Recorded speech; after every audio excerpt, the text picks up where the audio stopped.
Dream holiday destination. Ooh, dream to a lot of nice places. The one I want to go to. Mint bar. Hat trick in a 3-2 win, or the winner in a penalty shootout. So, I'm going to go with hat trick, you know. I know it's a winning penalty, but like hat trick's dominant, man. shock. Goal or assist? Goal. You're the first one I've asked. Okay. I think I'm 50-50. I like scoring goals, but I like creating goals as well. If I'm picking assist, then it's got to be. Do you remember Cesc Fabregas' one where it comes over and he pretends to shoot, does the half Andre volley? Schürrle. Oh. So obviously you joined Langley this season. Yeah. That's step 6. Talk to me about how that sort of went, what that was like in pre-season, making that decision and joining that team, and obviously how the season went. Just talk to me. And again, this isn't me like trying to sound anywhere. Like step 6 was never like on my mind. Like it was to play step 4. I went. What is your plans for 25-26? What do you want to achieve? Like there's a lot of different goals that I have. Some short term, some mid term, some long term. I've got ambitions to play at a good level because I believe I can. It's tough. It's tough when you've got more options, but they're all good options.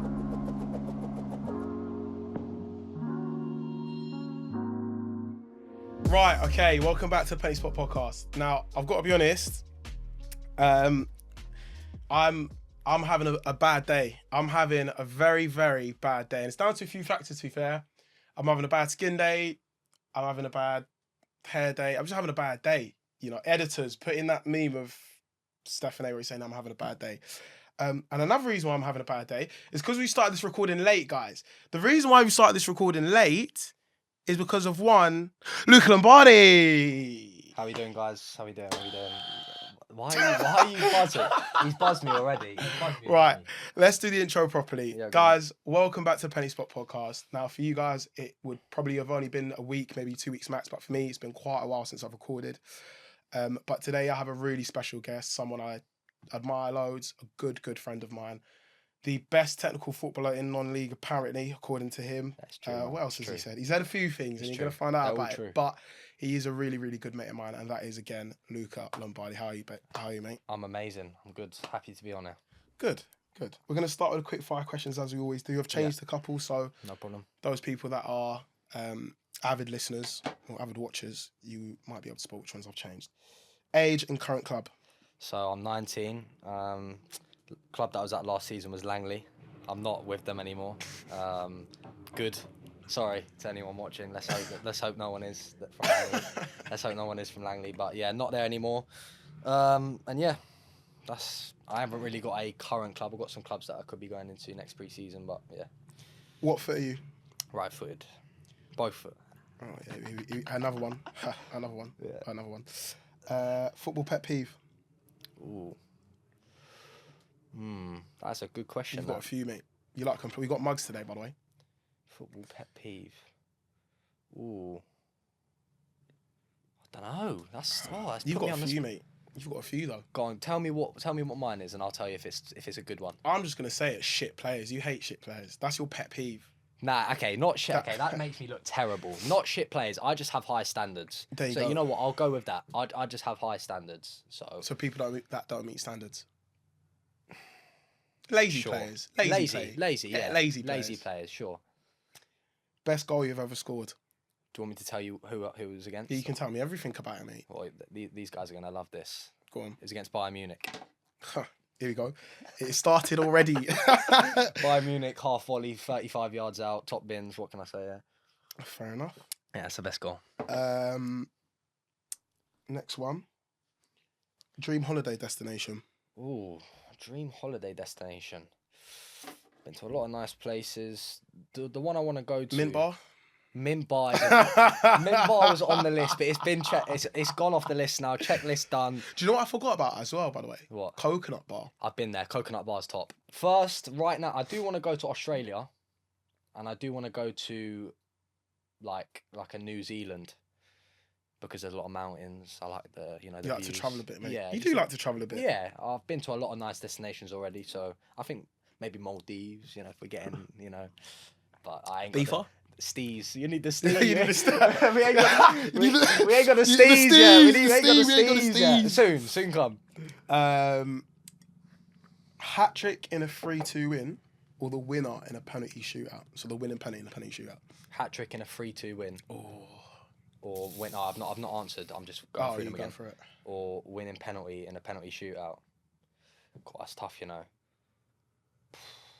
I'm gonna go with hat trick. You know, I know it's a winning penalty, but like hat trick's dominant, man. Shock you've gone for the hat trick. Hat trick's dominant. Like people are gonna remember that, and I know it's a 3-2 win, but at the end of the day, people remember that.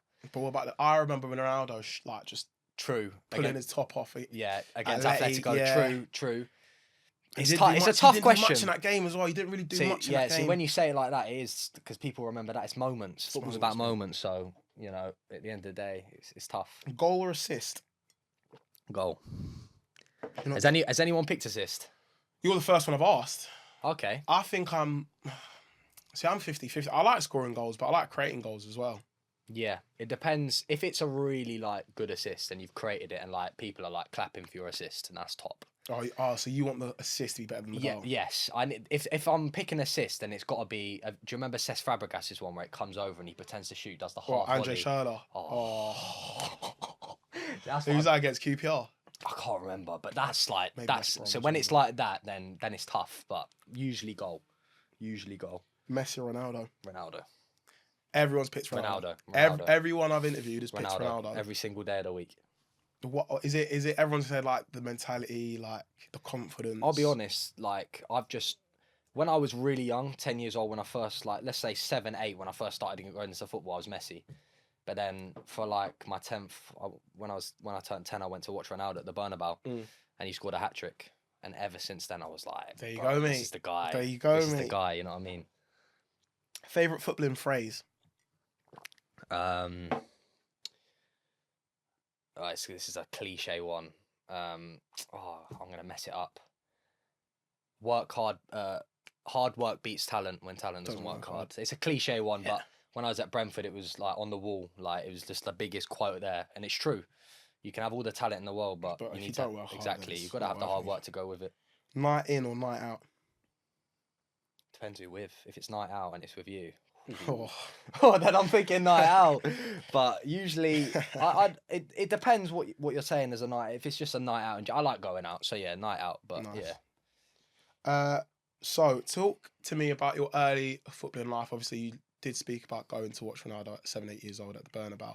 But where did that sort of love of the game come from? And it's just talk to me about the start, mate. Yeah, so like football wasn't my first sport.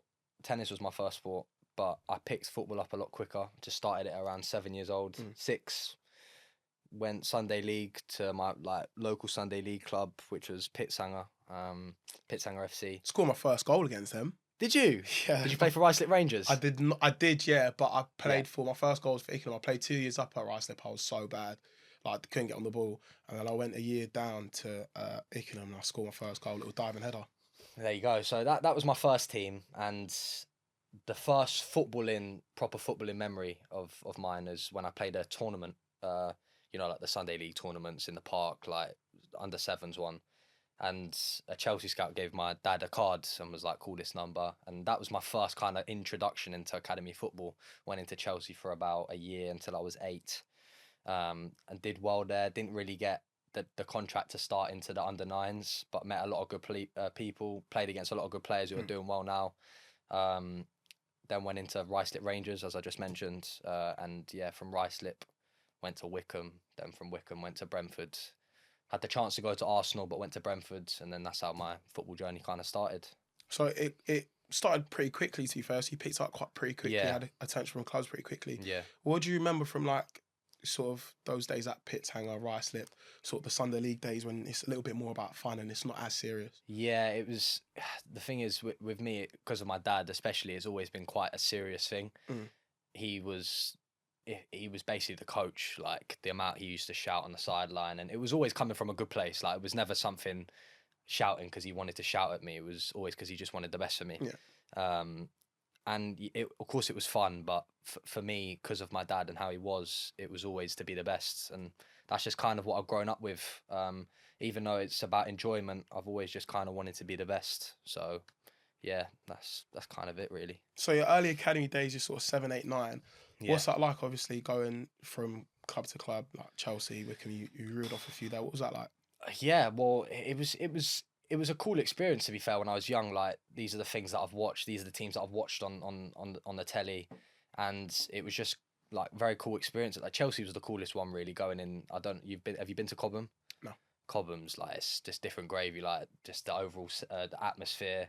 When my first day when I went into Chelsea, Aston Martin pulls up, Jose Mourinho walks out. Oh, that's top. So I've got a top picture with him that I've got on my phone. But yeah, it was nice. It was just nice experiences, and it kind of really picked up. Like I started really performing at like when I went to Arsenal and when I went to Brentford, and that's why I got 2 offers from them. Did you sort of really grasp the gravity of the situation? Obviously, it's pretty hard. Obviously, your dad would have known, your mum would have known, but did you just look at it as I'm going into Chelsea today to train, or I'm going into Arsenal today to train, and that sort of thing? Like you didn't really. Yeah, it wasn't like, and I wish I still thought like that now. Mm. And it is just football at the end of the day, and that's what I thought it was back then. Like I'm just going to play football. Call the clubs Chelsea, call the clubs Arsenal, but it's just football at the end of the day. You know what I mean? And I wish that's how I thought now. Yeah. But yeah, I wouldn't really grasp too much of the situation. I'd just be like, yeah, I'm just going to play football, and yeah, let's just enjoy it. You know what I mean? So was it Brentford? Was Brentford your first club? Yeah. So you went on trial at Brentford. Talk to me about that experience. How old were you then? So when I went on trial at Brentford, I was probably like 8, just about turning 9. So like the first contract of like under 9s. Yeah. I had the chance to go to Arsenal, so I got offered from Arsenal and Brentford, and I chose Brentford because it was a lot closer. And yeah, so got signed at Brentford. It was again like a top club, like, and it was. I'll get into obviously when it closed down, but just the overall atmosphere, coaching, the motto of Brentford, just the way they acted, like it was just top. Like so, yeah, that was my first club. Started at like 8, and yeah. Fair enough. So obviously you go into the trial, like you said, at the time you're thinking football, it's just football. When you go in there and they say, yeah, we want to offer you for under 9s, what are you then thinking? Like what's the next steps? I was like over the moon. Like I've got a very vivid memory in my head, and it wasn't actually for Brentford, it was actually for Arsenal. I'd already told all my family about, my dad obviously was really close with it all, but my parents and my family and my grandparents, all my close family already knew about Brentford. Yeah. And I was at my grandparents' house, and I just got an offer from Arsenal as well, and I showed them like the sheet of like the offer, and that's when it kind of started like to click a little bit more. Yeah, and it was like almost that this could be something this is something that I definitely want to do, and it's more than just a bit of fun now. Like I'm part of a proper team. I'm part of a team that is well established, and yeah, it's like it could become something very good. You know what I mean? Obviously, he talks about proximity, and I had JC on, and he talks about how he lives in South London. Yeah, it was difficult for his parents to drive to Colchester or Watford when he was going on these trials and got accepted. What was that like? Obviously, you got the offer from Arsenal at the time. Obviously, Arsenal was a lot bigger than Brentford. Was there anything that was pulling you more towards Brentford other than just the proximity? No, to be honest, it was mainly proximity. Honestly, like even my parents talked to me about, like, if I wanted to go to Arsenal every day, it would be from where I was living. Would have been an hour every day, which is tough. Obviously, there's people that travel further distances than that, but I'm talking Brentford was 10 minutes away. Yeah, so it was literally around the corner. It was literally proximity. When I look at it now, I'm like, what would have happened? You can't think like that. But you might have not been best mates with HD. But HD went to Brentford. It is. There you go, mate. Do you see what I mean? Exactly. It is. It's weird. It's what I mean. It's just a butterfly effect. You never know what would have happened. There's take and give away, really, isn't it? Yeah.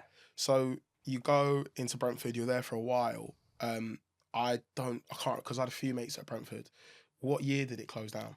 So I was under 11. Yes, you're under 11. So you were about 10, 11ish. Yeah. Been there for about 2.5 years, 3 years. Yeah, it was about 3 years. So when I got there, like from the age of 6 to 7, loads of stuff happened. Yeah. Like I was literally everywhere. So I was at Chelsea for like a year. Yeah. Then I went straight into Brentford. So it was probably at a push 3 to 4 years. Yeah. Because I was 11 when I left. Yeah. So yeah. Obviously, you would have been told, your parents would have been made aware that obviously that would have been the last year. As you're progressing through the ranks, how did that feel? Did you sort of start to panic a little bit? Like, what's going to happen now? Yeah. Where am I going to go? What's that like? Because I've always been interested in the lads. It was kind of terrible, to be fair. Yeah. Like, I think they didn't go about it well at all, and they couldn't have. They could have carried on. Like, it was they talked about money, and they put all the new signings of the under 9s. So we were under 11s at the time, and they basically, what Brentford do is the under 9s, they have a pitch parade around Brentford before the match, do like a clap because they're all the new signings, and 2 days later they shut down the academy. So for those new under 9s, they're like, wow, wowzers. And another thing as well, that's heartbreaking. Yeah, they even told boys in my year that, oh, you're not getting your next contract, and 2 days later they closed the academy down. It's like you didn't have to tell them that. Like, that does so much for a person inside. So they went about it the wrong way. Was there anything personal to you, that any conversations you remember, maybe coaches, staff, when that was happening? Was it quite a chaotic time, do you feel? Yeah, it was, because like, even like HD, you mentioned him earlier, like, it was just such a top place, like, and I always think about it now, what would have happened if they never closed down, because as a footballer, I was playing unbelievable as a footballer. Like, I was enjoying my football, and I was obviously still really young. So for it to just close down like that, I was like, wow, like, it was bad. Like, it almost gave me a sense of like, what do I do next? Yeah. You know what I mean? But yeah. So were you playing centre mid?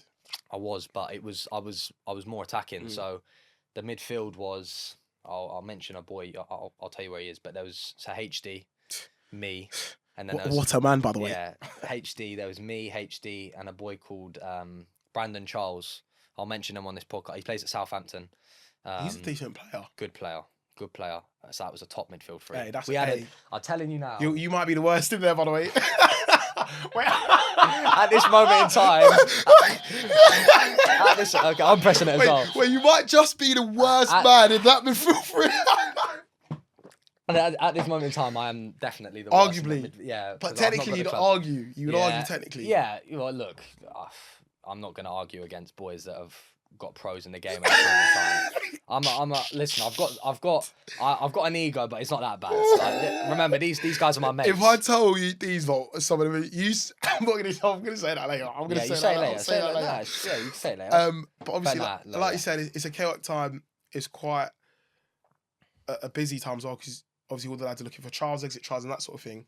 When did the opportunity at Fulham arise? What happened? Yeah, so my last game of the season was against Fulham. Shock. Yeah. That's just crazy. And Brentford were bad. Like, they split the teams into A and B. So like, the A team being like the better team, and then the B team being. Which one were you in? You don't need to ask questions like that. I was in the A team. I told you the midfield three. Oh yeah. But like, I remember literally looking over at the sideline. You've got Fulham jacket, all making notes, like, because they knew that Brentford were closing down. Yeah. Finished the match. I was chilling with like my good mates of mine at Brentford. Again, I'll mention some boys. Samuel Manafort, he was at QPR. I think I was chilling with HD, Brandon, a few others, and like scouts, loads. Brighton, Wolves giving cards. Brighton, Wolves, I think Southampton, Charlton, all giving cards to us, saying, "Oh, give this to your dad. Give this to your dad." It was crazy. It was like we're just getting bombarded with these cards. And then literally a day later after that match, my dad got a call from the guy, the head of like kind of academy recruitment at that moment in time. His name was Ali. And yeah, that's just how it started. Not Ali, that was the 18s coach later on. Was it really? He was head of recruitment? Yeah.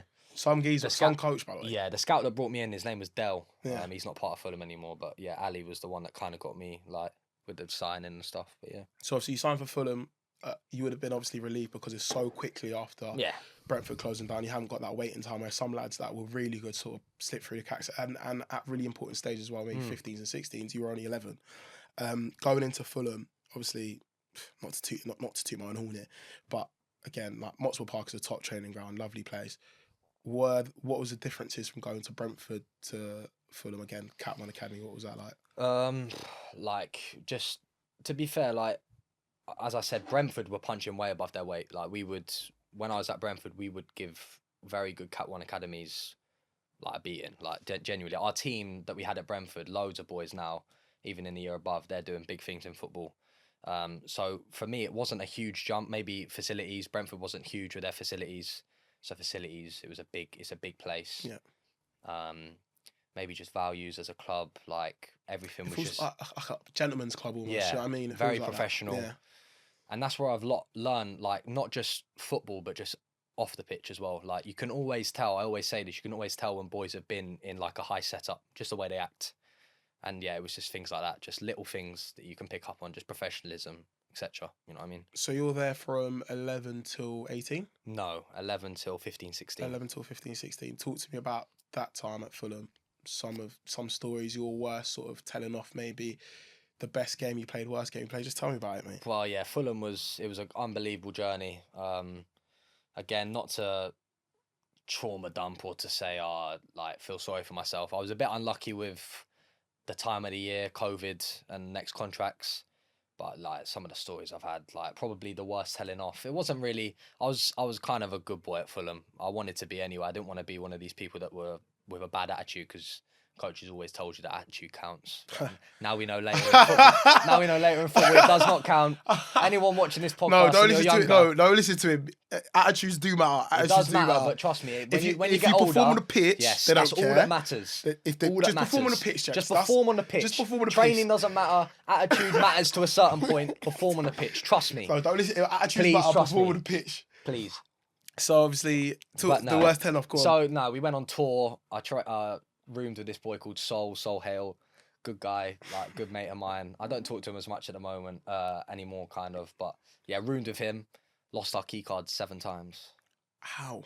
It's his fault every time. I don't know if he's gonna watch it. It's his fault. If he ever watches this, it was your fault every time. 7 times. 7 times, yeah. And like the 7th time we got down there, they already knew what we were saying. Like they were all sat in a circle, the coaches, and he got me to say it every time. Bit of a victim. Yeah. Victim mentality. Was he a big boy? Nah, but he was just the way he was like intimidating in a way. And that it got me. He got me. He got me to speak every time, to be fair. Yeah. And yeah, I just stood there and they were like, "You've lost your key card again." And they were like, I was like, "Yeah." And they were like, "Oh, this isn't good enough." And this was the first time I was like, yeah, I kind of just got to focus more. Like, even if it's just a little thing like a key card, I've just got to focus more. Like, and where did you go on tour? Which tour was that? That was Holland. Nice place, that. That was Holland, yeah. That was a nice tour. That was a good tour, but yeah. Who was the best player at Fulham when you were there? In my age? Yeah. Ooh, tough question. It changed a lot throughout the years. Younger years. I'll tell you what, give me 3. 3 players. Well, one boy that was always quite like dominant at Fulham, and it was more in the younger years when I was there, and like the coaches loved him. He was seen as a very good player in Fulham, and he was very dominant. Was Ollie Gofford? I don't know if you'll know him, midfielder, but he's now a fullback.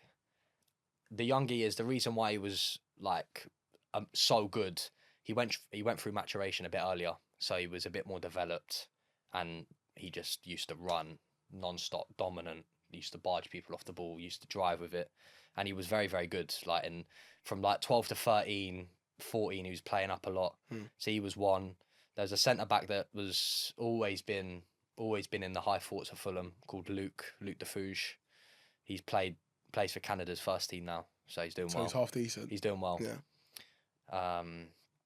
Who was another one that was always, I'm trying to think, maybe Lamar Gordon, winger. Great player. Been told about him a few times. Lamar Gordon. And then obviously to mention my good mate of mine, who's probably, I'll give him his props now. He's probably I know you're gonna say in the latter stages of Fulham, more when I've left. So I think I'd say from 15, 16 to now 19, this is where he's really like turned on the steam. Yeah. Is this Callum Osmond, and to give him his praise, like the boy has been on fire, scoring every game. Like if you need a goal, he's your man. He's your man.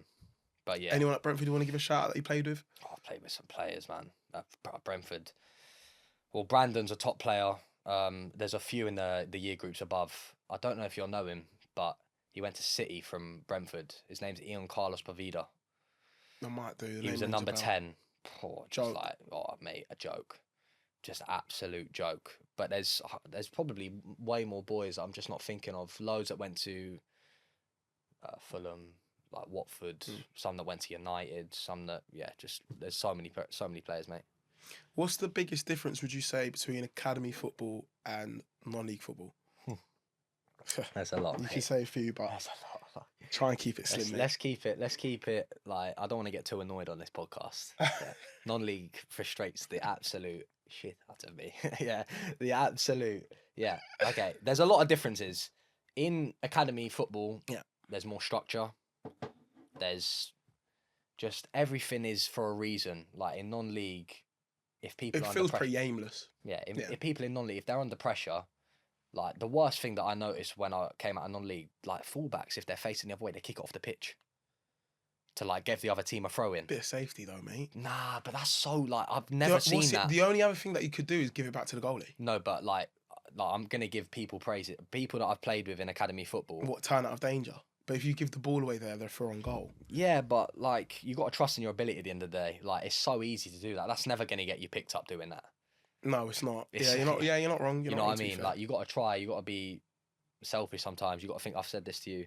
Yeah, you said this to me a few times. You said it to me a few times. Yeah, but there's so many differences. I'd say like just pace of play, ball speed across the back line. Getting the ball. Oh my days! The amount you get the ball in non-league as a midfielder, I can say it doesn't matter if your movement is as good as Kevin De Bruyne, Sergio Busquets. If you're not playing with centre backs, do you think that's maybe a fear as well? Because, like you said, yeah, obviously 100%. in the academy you have lads that will just trust it. Yeah. Do you think it's just like they're not going to give it to you now? Because if you like cock it up, or if they misplace I think it's genuinely off like an individual basis. That they care if they mess it up. Like that's all they're thinking about. Yeah. Oh, this might mess up. Boys in academy, they just give it to you. Yeah. And if you don't deal with it, it's exactly, yeah. But like you're in there for a reason anyway, so you just deal with it. Like I remember playing with centre backs at Fulham, and like we'd always play off reverses. So like if the left centre back was here, I'd always be here just on their reverse. Yeah. And I'd just try and get it in the half bit, and they give it to me most times, and that was just the difference. Like so, pace of play, just the amount you get the ball, and not to sound like but when you play with good players as well, it elevates your game. Yeah. So when you're playing in non-league, especially because I'm not used to it, I'm playing with. It's hard, like wavelength wise. Sometimes it's a fact, to be fair, and I don't want to be one of those tough. people that it's gets really kicked tough. up. But it is a genuine fact. I don't know the statistics. You search up yourself. But when you're in like a range of like a high performer, your performance elevates. 100%. When you're in a range of a low performer, your performance. 100%. I agree with that. 100%. Like yeah, you just think the same as them. You have to. Your concentration, your focus has to be on their level. Otherwise, you'll slip through.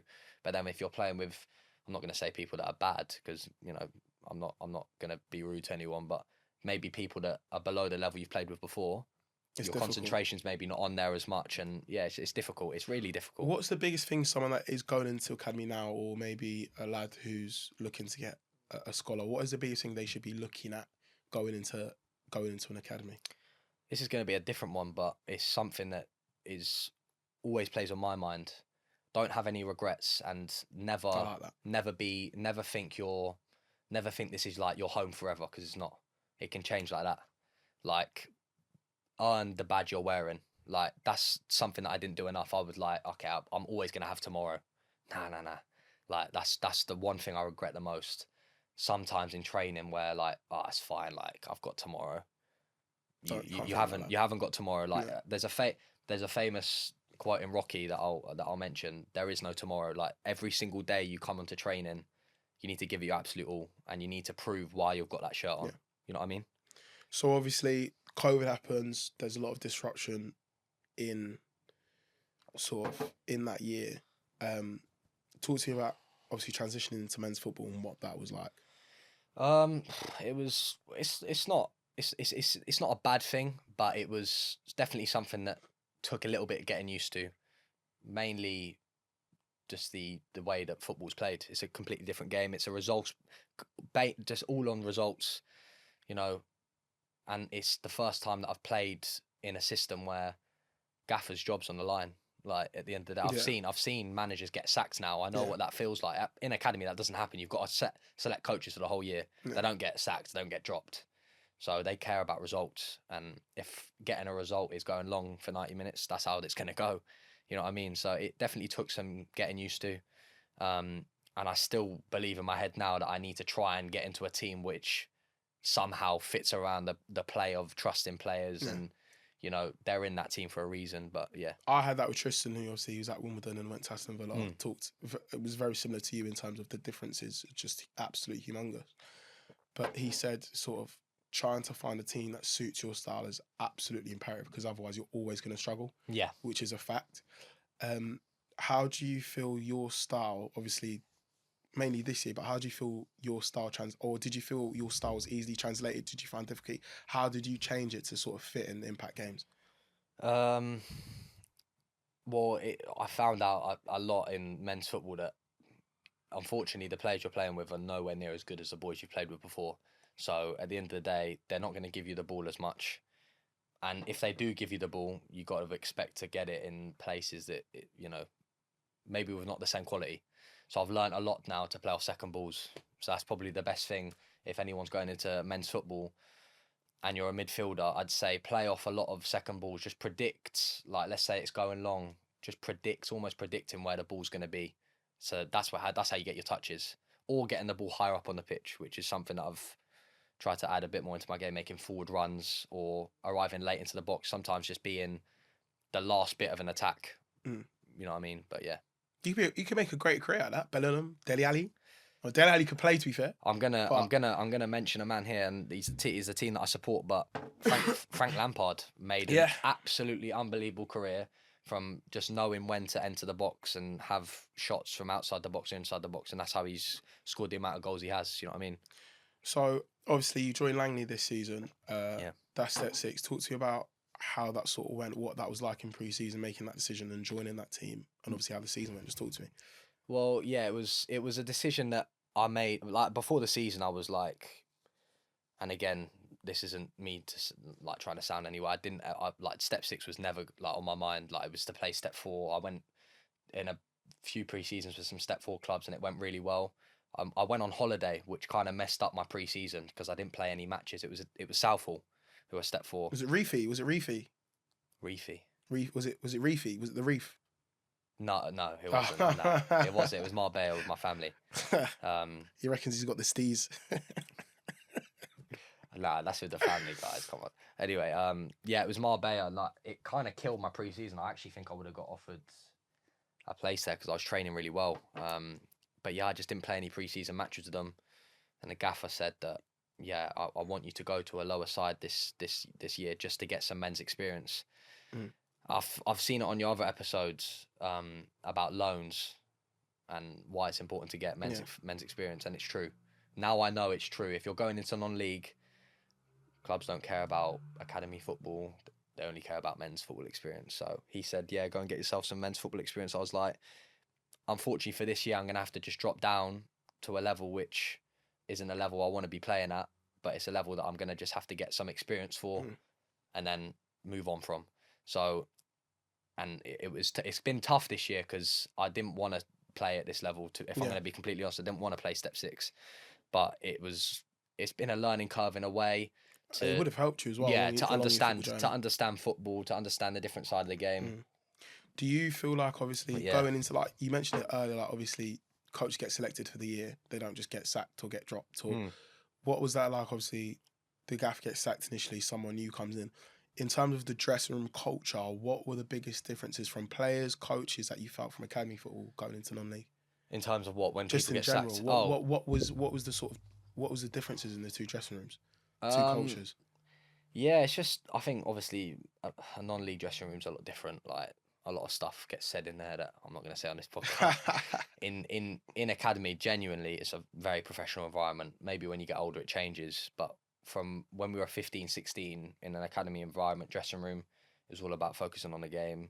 We get tactics. We each get our own like spreadsheet about the team. Like, so when I entered a non-league dressing room, which sometimes the dressing room's a lot smaller than this room. Like, I'm like, whoa, like, you know what I mean?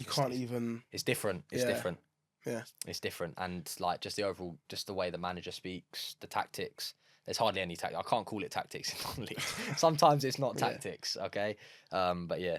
What did it feel like, obviously, because there was a lot of times when this season, if you didn't know, we played on the same team and just got that to show for it. I don't mind showing that every now and again. What was it like being in sort of a team when it feels like there's a lot on the line? Obviously, Fulham historically have always been a really good team, gets like Premier League Cup finals and challenging like 18s leagues and stuff like that. But did you feel like there was maybe a bit more of a competitive edge because there's money on the line in a sense, because obviously lads get paid and gaffers' jobs on the line and there's chairman involvement?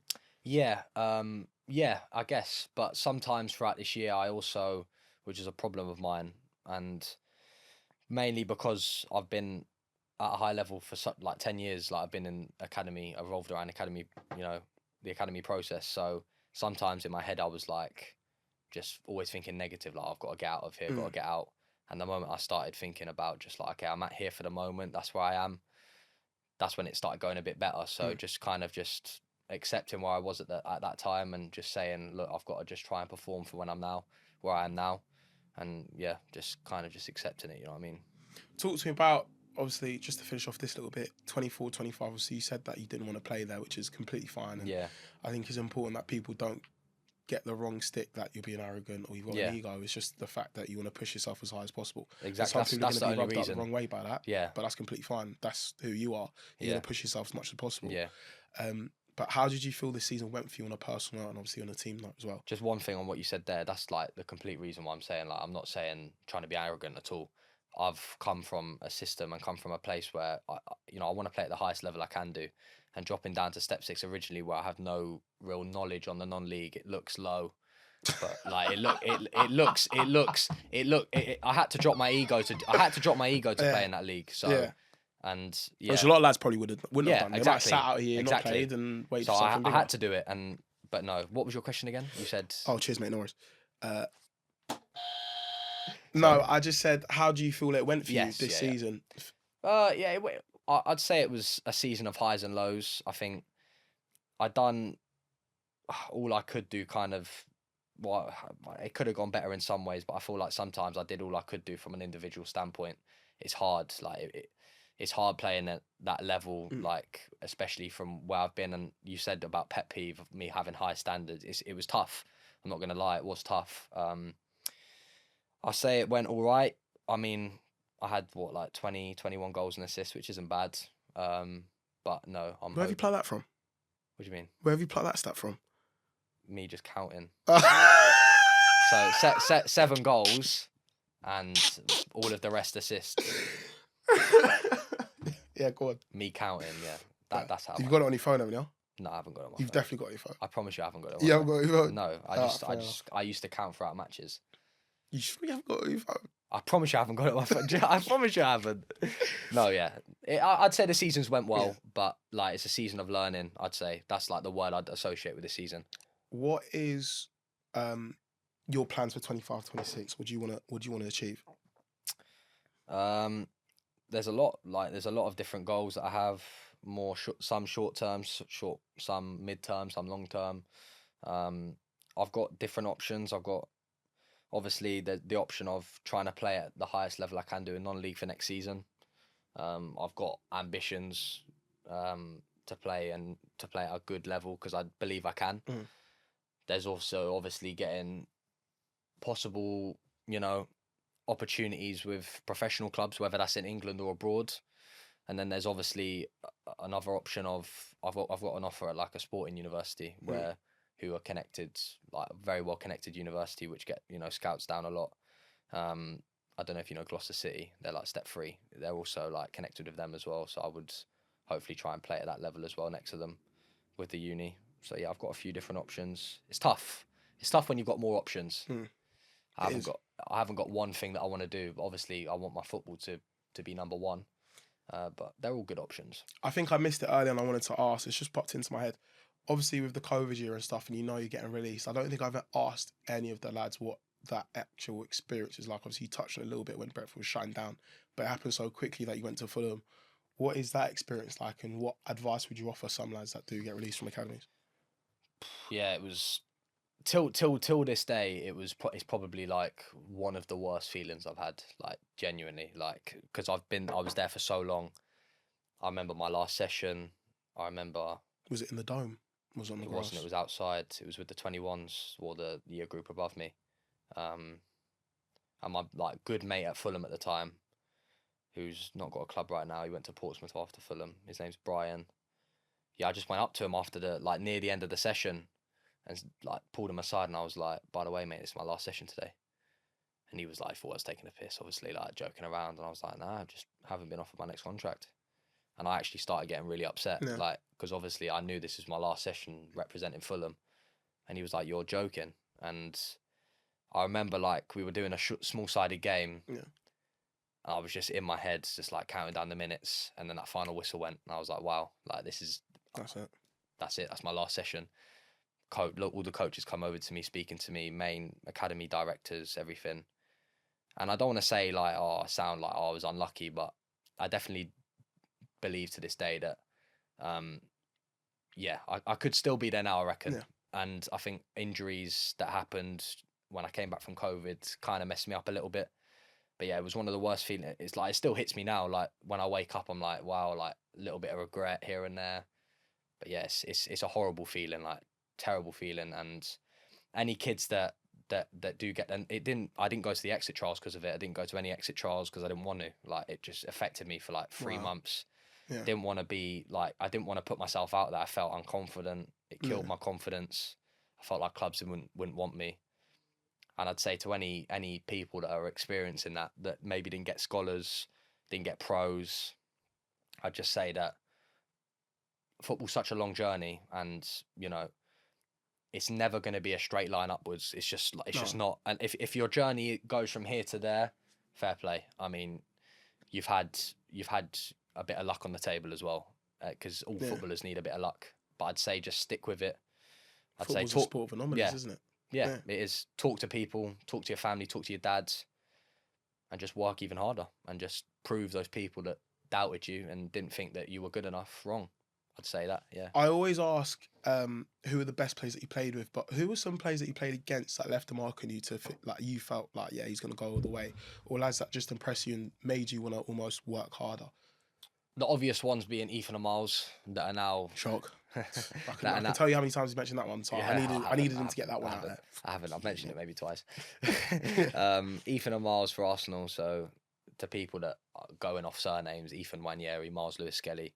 I got first names because I played them.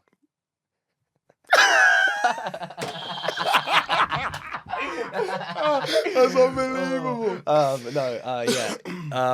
Yeah, they were top. They've always been so top. I've played a lot of decent footballers. Lewis Miley for Newcastle. Is he good? Yeah, he just does everything basics to a top level, and that's giving him. That's like the most annoying footballer on the planet, because you're never going to get near him. You're never going to get near him. He's so tall. Yeah. Like, I remember it was maybe under 14s. He was like 6'1" already. Like, he was like maybe 6 foot already. Big guy, but he wasn't a big guy. He was lanky, so it was even harder. I don't know why it's hard, but I just couldn't really get near him. Just made the right decision at the right time every time. Didn't really make the wrong decision. And yeah, it was just one of those players that just, I was like, after the game, I didn't say I played bad against him, because I didn't really play bad against him, but I was like, this guy's already got that footballing brain. He's making the right decision every time. It's the same with Ethan Miles. Who do you think was better out of the two when you played them? Oh, it's tough. So the thing is, when people say they've played against them, I played like directly against both of them for like 4 years. Whether it was me in my later stint at Fulham, where I got pushed into right back a little bit and played against Ethan on the wing, or I played in midfield directly against Miles. They were both amazing at different things. Ethan was just, his left foot was as good as his right foot. His right foot was good as his left foot. Could go both ways. Was fast. Was strong. If you let him go line, he'd put a cross in that would be 10 out of 10. And if you let him cut inside, he's having a shot. He's having a shot which is most likely going to cause the keeper a lot of trouble. And just the way he moved, like little things, little bits of movement to get on the ball. Miles was a bit different. Miles was just so powerful. Again, these two boys went through maturation a lot early, so they were just powerful. Like, they're a year group. Like Ethan's 2007, but just like at 15 years old, they're already men. Like the way they fought, the way they played. They were just top players, just top players, and that's why they're where they are now. You know what I mean? Last question, and this is from the previous guest. Oh, okay. And that is, what club would you play for that isn't the club you support? So, as you support Chelsea, you cannot play for Chelsea, but what is one club that you would love to play for? One club I'd love to play for. I'm not going to go with the one I was just thinking, because it's quite, I feel like we're going to have the same one. Do you want a 3-2-1 it? We're not going to have the same one. We are going to have the same one. Because I know which one you're gonna. I know the other one you're gonna do, but I'm gonna do my one, and I think we're on the same wavelength here. So this is a little wavelength test. It's not. It's trust me. It is. I know it is. I know which one you're gonna pick, but we're gonna wavelength. Are you ready? Go 3, 2, 1. Real Real Madrid. It is Real Madrid. Yeah. What a wavelength. That's Real unbelievable. Madrid. Real Madrid. But I didn't want to be boring, but it is Real Madrid. Yeah. I don't know what it is about it. Just White kit. It's just a club. Like, you know what I mean? Like, There's a swagger, swank. It's they've beautiful. got everything. Your question for the next guest, what is it? Ooh, what is my question for the next guest?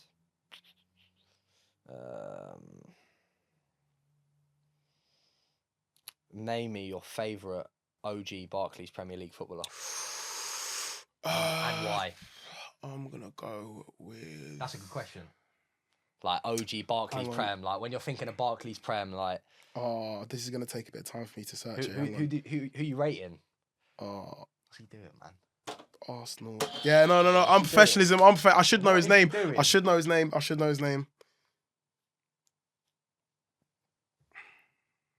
Who did he play for? He played for Arsenal. He had a mad haircut. He had a mad, like, receding hairline. I'm going to put 2011 and see if it's in there. Mad receding hairline. Midfielder? Oh, no, striker.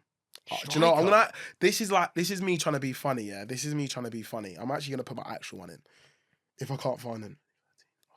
When was it? Was it 2009? 2009. If I've not got this right. No! It wasn't, you didn't get it right. All right, this is the last one, 2010. Okay, I couldn't find him. He's a striker. Shamak. I've just got him, Shamak. It's not Shamak, but I want people to know when we start doing drafts and stuff, I've got a bit of knowledge up here. But my actual probably favourite Barclays Premier League footballer would probably be Bale or Wilshere. Barclays Premier League. Near my one as well. Yeah. HD, that was HD's coach for under 18s. Yeah, just so you know, when we say HD, little nugget, just the little nuggets he tell, and even like if he join in sessions, he'd still. Is he top? Yeah, just top. Yeah, I'd probably go Wilshere. Wilshere was top. Or Bell. Who's yours? It's just like there's so many. This is a boring one, but I just used to love watching David Silva. Oh, what a shout! I just love him. I just like the way he used to play. Like, David Silva was top, man. Top player. Right, Luca, thank you for coming on the podcast. It's been brilliant. Stay tuned for the next episode. Over and out. See you later.